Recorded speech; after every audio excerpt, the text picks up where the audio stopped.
क्या सत्ताधारी विधायक होने पर अतिरिक्त छूट मिल जाती है कि वे कुछ भी कर सकते हैं? और क्या सत्ता में होने का फायदा उठाकर विक्टिम कार्ड खेलते हुए विधायक को कुछ भी करने की इजाजत मिल जाती है, और वह भी मामला इतना बड़ा कि वह सीधे अधिकारियों के साथ मारपीट कर दे? फिर कहा जाए कि इसमें राजनीति हो रही है। सत्ताधारी दल के नेता कहें कि विपक्षी दल के नेता अधिकारियों को भड़का रहे हैं। अब यह पूरा जो मामला हुआ है, ऐसा ही मामला कांग्रेस सरकार में हुआ था। उस वक्त का पहलू और इस वक्त के पहलू में फर्क क्या है, इन दोनों फर्क को समझना पड़ेगा। और किस तरह से राजनीति अपने हिसाब से सेट कर ली जाती है, किस तरह से बयान बदल दिए जाते हैं और किस तरह से विक्टिम कार्ड खेला जाता है, ये तमाम बातें सामने आती हैं जब इस तरह के वाकये होते हैं। इन दोनों वाकये, एक वाकया हुआ था धौलपुर के बाड़ी में, एक वाकया हुआ है श्री गंगानगर में। दोनों में सत्ताधारी दल के विधायक, उस समय कांग्रेस के विधायक थे, इस समय भाजपा के विधायक हैं, और इन विधायकों ने जो किया है वह जनता के सामने है। हालांकि उस मामले में विधायक को सजा हो गई। इस मामले में अभी तक सत्ता यह हिम्मत नहीं दिखा पाई कि अपने विधायक के खिलाफ कोई कार्रवाई का कदम उठाए। हालांकि यूडीएस सेक्रेटरी के अध्यक्षता में एक कमेटी बना दी गई है जो दोनों पक्षों से बात करके इस पूरे मामले की पोल खोलेगी, या जो भी सच्चाई होगी सामने लाएगी। वह सच्चाई बदली जाएगी या बयान बदले जाएंगे, बात की बात है, लेकिन इन मुद्दों को लेकर करेंगे बात कि आखिरकार किस तरह से सत्ता में होने का फायदा उठाकर विधायक इस तरह की कार्रवाइयों को अंजाम दे देते हैं। जी हां, मैं हूं जर्नलिस्ट योगेश के शर्मा। चैनल पसंद आए तो आप लाइक और सब्सक्राइब जरूर करिए। तो मामला अब जो आया है, यह मामला आया है श्री गंगानगर से, और विधायक कौन है? जयदीप बियाणी। जयदीप बियाणी का नाम आप जानते होंगे, वही जयदीप बियाणी जिनको राजस्थान की क्रिकेट का जिम्मा सौंपा गया था एड होक कमेटी बनाकर, और जो ये कहते थे कि मेरे ऊपर मुख्यमंत्री का हाथ है, लेकिन बाद में एड होक कमेटी के सदस्यों के साथ में उनका समन्वय नहीं बैठा, एड होक कमेटी से उनकी विदाई हो गई। वही जयदीप बियाणी है जिनका ये मामला सामने आया है श्री गंगानगर का अधिकारी और विधायक के बीच में मारपीट का। अब यह मामला है 30 तारीख का। 30 तारीख को यह मामला अचानक आता है, और अचानक आता है उसमें विधायक एक वीडियो जारी करते हैं कि किस तरह से अधिकारी पहले तो मीटिंग में लेट आते हैं और फिर एक अधिकारी मेरे थप्पड़ मार देता है, मेरे आंख पर चोट आती है। इस तरह का एक वीडियो बनाते हैं और उसमें बिना किसी जांच के पुलिस 3 उन अधिकारियों के खिलाफ मुकदमा दर्ज करके उन्हें गिरफ्तार कर लेती है। उधर मीडिया बिना जांच करे, बिना तथ्यों की जांच किए विधायक के कहे अनुसार बड़ी बड़ी खबरें छाप देती, फ्रंट की खबरें बन जाती पूरे राजस्थान की कि किस तरह अधिकारियों ने एक विधायक को पीटा। अब आप कितना मजेदार वाकया है कि उस समय एक विधायक को पीटा जाता है। यह लग रहा था कि विपक्षी पार्टियों को एक मुद्दा मिल गया है सरकार के खिलाफ कि अधिकारी बेलगाम हो गए जो आपके सत्ता के एक विधायक के साथ मारपीट करते हैं। लेकिन जैसे ही गिरफ्तार अधिकारियों को जमानत मिलती है, पूरा मामला बदल जाता है। जिस एससी के अधिकारी पर आरोप था वह दिखाता है अपनी फटी हुई बनियान, पीठ पर लगे हुए चोट के निशान और आंख जो बेहद सूजी हुई बिल्कुल लाल है। और वह मामला बताता है कि मामला यह नहीं है कि विधायक ने क्या किया, मामला यह है कि जब हम वहां पहुंचे तो मुझे उनके निजी स्टाफ सहित तमाम स्टाफ ने नीचे गिराकर सरियों से और लात घूंसे से मारा और मेरे यहां चोट लगी। और वह चोटें स्पष्ट रूप से वीडियो में कर्मचारी अधिकारी दिखा रहा है। मामला बदल गया। जो विपक्षी दल के नेता यह आरोप लगा रहे थे कि विधायक ही सुरक्षित नहीं है, अचानक उनके बयान बदल गए और बयान बदलते हुए उन्हें कह दिया कि किस तरह से एक विधायक अधिकारियों के साथ मारपीट कर रहा है, क्योंकि मामला एससी का था। मामला जैसे ही सोशल मीडिया के जरिए पलटता हुआ दिखा कि विधायक ने विक्टिम कार्ड खेलकर 3 अधिकारियों को गिरफ्तार करवा दिया, लेकिन मामला तुरंत बदल गया जैसे ही जमानत मिली। और जैसे ही सोशल मीडिया पर अधिकारी के चोटों के निशान मीडिया के सामने दिखाए, सोशल मीडिया पर आने लगे, तो उधर सरकार दोनों तरफ से फंस गई कि विधायक को बचाए कि अधिकारियों की सुने।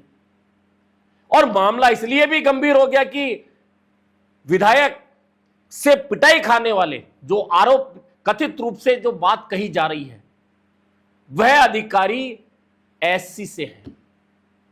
ऐसे में सरकार जब देखा कि मामला उलझ रहा है तो सरकार ने तुरंत यूडीएस सेक्रेटरी रवि जैन की अध्यक्षता में एक कमेटी बना दी जो गंगानगर जाकर दोनों पक्षों से सुनेगी और फिर जो सच्चाई होगी वह सामने आएगी। लेकिन इससे पहले इधर सत्ताधारी दल के अध्यक्ष मदन राठौड़ कहते हैं कि विपक्षी दल के नेता भड़काऊ बयान दे रहे हैं।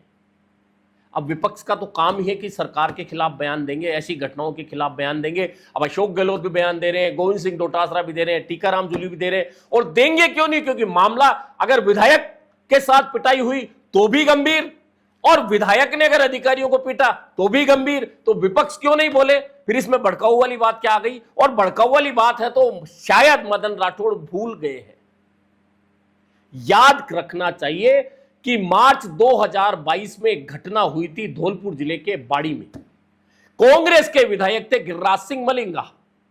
गिरिराज सिंह मलिंगा ने बिजली विभाग के एक एएन के साथ में अपने साथियों के साथ जाकर मारपीट की थी और 22 जगह फ्रैक्चर हुए थे उस अधिकारी की। पूरे राजस्थान सहित हिंदुस्तान में हल्ला मचा था क्योंकि वह भी एससी का अधिकारी था और उसका इलाज आज भी जारी है और वह अधिकारी आज भी उठने लायक, सही चलने लायक स्थिति में नहीं है।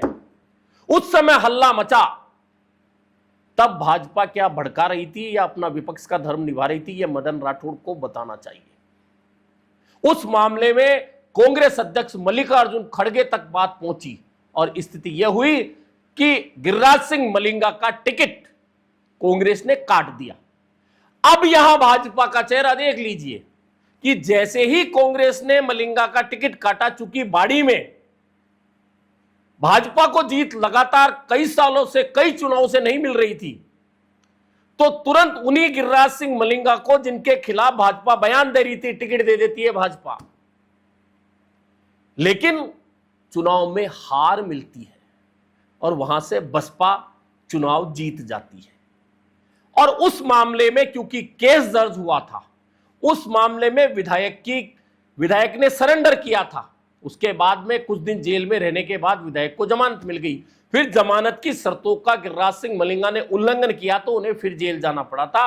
वह मामला यह था, उस समय भाजपा का चरित्र कैसे बदल गया था कि जिस विधायक, कांग्रेस विधायक रहते हुए गिरिराज सिंह मलिंगा पर भाजपा सहित तमाम लोग आरोप लगा रहे थे, जैसे ही कांग्रेस ने टिकट काटा उसे भाजपा टिकट दे देती है। इस मामले में और उस मामले में फर्क क्या है?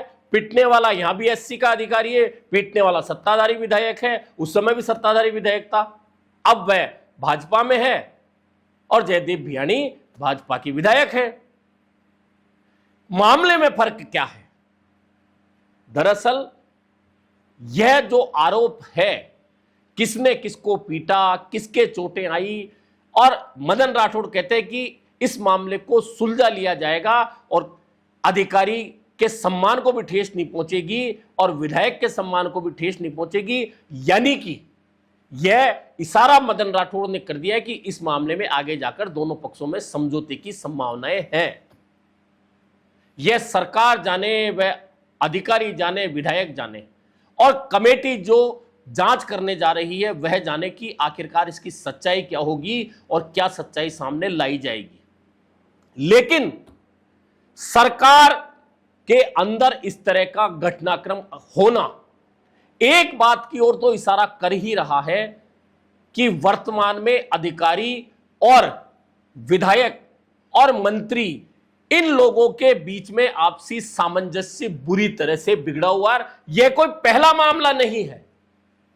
ऐसा ही मामला कई बार आपको देखने को मिला होगा और अखबारों की सुर्खियों में बना होगा कि कोई मंत्री के साथ सेक्रेटरी की नहीं बन रही, किसी एएन को नहीं बन रही। और आपने देखा होगा कि किस तरह चित्तौड़ में निर्दलीय विधायक जो भाजपा के साथ हैं, भाजपा के बागी थे, एक आरटीओ इंस्पेक्टर को धमकाते हैं, वो ऑडियो वायरल होता है और उसमें किस तरह से विधायक उस इंस्पेक्टर को सीधा करने, ठीक करने की धमकी देते हैं।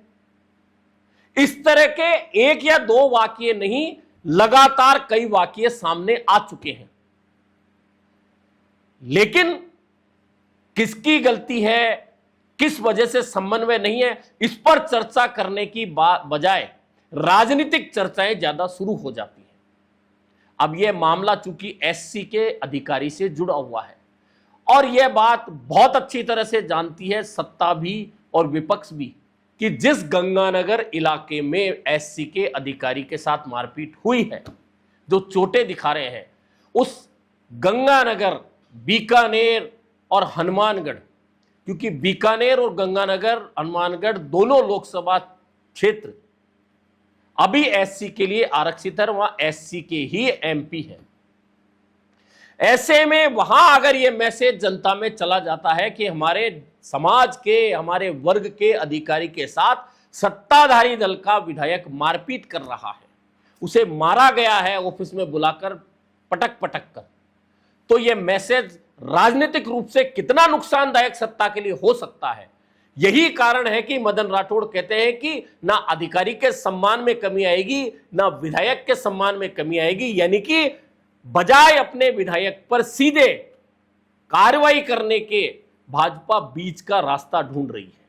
अब देखना यह है कि जिन अधिकारी को जांच कमेटी बनाकर जिम्मेदारी सौंपी गई है, वे इसकी सच्चाई कुरेद कर क्या लाते हैं, क्या सरकार को रिपोर्ट देते हैं और उसके बाद में असलियत क्या आती है। लेकिन कुल मिलाकर यह मामला राजनीतिक रूप से तूल पकड़ चुका है और तूल पकड़ चुका यह मामला आगे जाकर निश्चित मान के चलिए राजनीतिक रूप से कहीं ना कहीं भाजपा के लिए नुकसान का सौदा हो सकता है। ऐसे में भाजपा अब बीच का रास्ता ढूंढ रही है।